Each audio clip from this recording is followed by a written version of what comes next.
नमस्कार साथियों, बदाला प्लेटफॉर्म में आपका स्वागत है। वरिष्ठ अध्यापक प्रथम प्रश्न पत्र सामान्य अध्ययन, जिसमें अपना टॉपिक चल रहा था गुर्जर प्रतिहार। कल अपन ने देखा था मंडोर के प्रतिहार, भीनमाल, जालोर के प्रतिहार, इनके राजाओं का जो कार्यकाल था वो कंप्लीट किया था और इन राजाओं का जो क्रम था कि रज्जिल के बाद कौन से राजा बने थे, तो ये सभी अपन ने देखा था, एक सीक्वेंस देखा था। अब अपन को राजाओं से शुरू करना है। फर्स्ट देखते हैं रज्जिल। प्रथम गुर्जर प्रतिहार शासक थे राजा रज्जिल। इन्होंने अपनी पहली राजधानी बनाई थी मंडोर 560 ईस्वी। राजा रज्जिल ने राजसूय यज्ञ किया था और राजा की उपाधि धारण करी। तो राजा की उपाधि किसने धारण करी? रज्जिल ने। रज्जिल का पुत्र नरभट्ट इनका उत्तराधिकारी राजा बनेगा। तो रज्जिल का पुत्र नरभट्ट राजा बनते हैं। इस नरभट्ट के समय चीनी यात्री थे हेवान सांग, मंडोर आते हैं और इस हेवान सांग ने नरभट्ट को पिल्ल पाणी की उपाधि दी। पिल्ल पाणी का अर्थ होता है साहसिक कार्य करने वाला। नरभट्ट ने जोधपुर का जो रोहिस्कूप नगर था उसमें भगवान विष्णु का मंदिर बनाया था।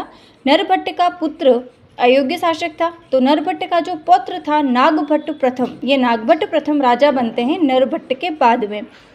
पुष्कर झील के घाट का निर्माण करवाया नागभट्ट प्रथम ने, और नागभट्ट प्रथम ने, इस नागभट्ट प्रथम के दादाजी होते हैं नरभट्ट। तो ये नागभट्ट प्रथम नरभट्ट के पास जाते हैं और कहते हैं कि मुझे राजधानी परिवर्तित करनी है, मुझे कुछ परिवर्तन करना है। तो ये अपनी दूसरी राजधानी बनाते हैं मेड़ता, और ये मेड़ता को जीत लेते हैं। प्रथम राजधानी मंडोर थी, दूसरी राजधानी थी मेड़ता। पुष्कर झील के घाट का निर्माण करवाया था नागभट्ट प्रथम ने, लेकिन डॉक्टर दशरथ शर्मा के अनुसार और कुछ अन्य जानकारी मिलती है, वो अपन आगे की क्लासेस में देखेंगे।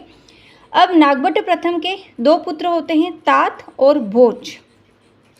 तात जो थे बड़े पुत्र, इनका भगवान में ईश्वरीय विश्वास ज़्यादा करते थे, तो ये थोड़े आध्यात्मिक थे। तो इन्होंने कहा था कि ये सब तो मोह माया है, सांसारिक जीवन में कोई मतलब नहीं है, तो ये भगवान की भक्ति करने में लग जाते हैं, तो इनका यहाँ से ख़त्म हो जाता है। फिर राजा कौन बनते हैं? राजा भोज, लेकिन राजा भोज की अधिक जानकारी कहीं पर मिलती नहीं है।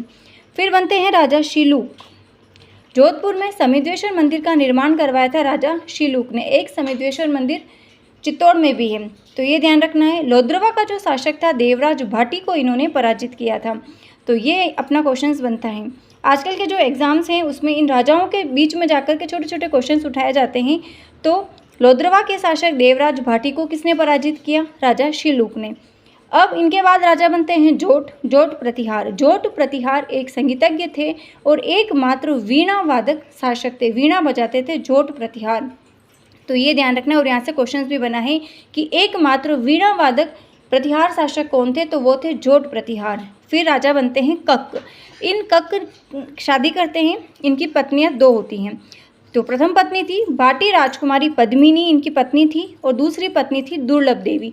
इन दोनों पत्नियों से एक एक पुत्र उत्पन्न होता है। तो पत्नी जो थी भाटी राजकुमारी पद्मिनी, उससे पुत्र उत्पन्न होता है, उसका नाम रखते हैं बाउक, और दुर्लभ देवी से पुत्र उत्पन्न होता है, उसका नाम रखते हैं कुक्कुक। अब इनके बारे में आगे की चर्चा अपन कल करेंगे। तब तक के लिए जय हिंद, जय भारत, जय जय राजस्थान। धन्यवाद।